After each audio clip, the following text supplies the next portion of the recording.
Okay, so this is somewhat of an unusual impromptu video, but something that I wanted to talk about. The philosophy blog Daily News made me aware this week that a philosophy professor at the Texas A&M University was ordered not to teach Plato in a philosophy class, which sounds just bizarre. So here's the story. Philosophy professor Martin Peterson was set to teach his philosophy course Contemporary Moral Problems. In it, he covers controversial moral debates such as abortion, economic injustice, capital punishment, and stuff like that.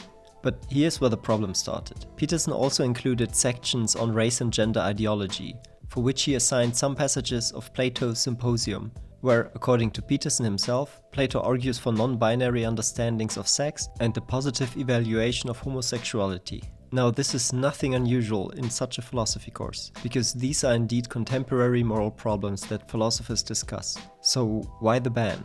Because the current climate in the US is not very kind towards academia in general, and specifically philosophy. Especially in Texas, there have been calls for a ban of what they take to be woke gender ideological content being taught at university.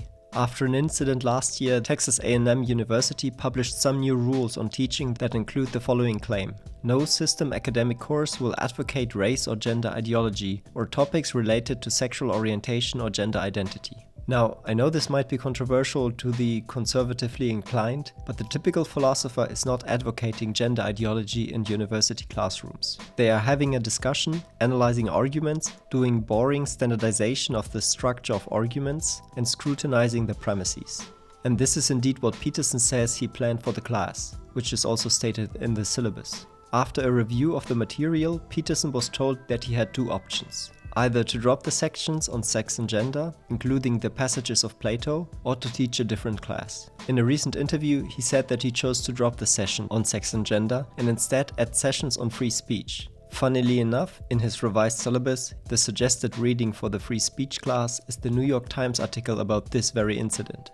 So what are the reactions? The philosophy profession is expressing serious concern of academic freedom in American institutions. Regardless of what you think about publicly funding philosophy in the first place, if a university is offering philosophy, it is positively absurd to restrict course material in such a way. Sure, it is not like Plato in general is being cancelled, but actively censoring the work of a major figure in philosophy is highly problematic. And according to Peterson himself, it is unconstitutional. So what do the critics say? According to the conservatives, these measures help to counter woke agendas at universities. As the New York Times writes, the university alleges that Peterson included the topics of race and gender ideology after the new rules at the university have been established. Now, I think the issue should be clear with the information that we have. Academic freedom includes teaching the things that Peterson wanted to teach.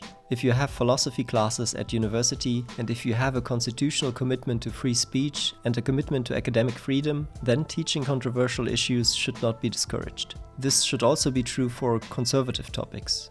If there were to be evidence that a professor was preaching rather than teaching, then students could bring this up. But preemptively censoring philosophy classes is a sad sign of the decay of academic freedom in the US. Even a philosopher who has defended slavery, compared women to children, rejected democracy, wanted to strictly censor art, defended the use of propaganda, and wanted to abolish the family, and also had some weird eugenicists' ideas, should not be censored in a free democratic society, even if his name is Plato.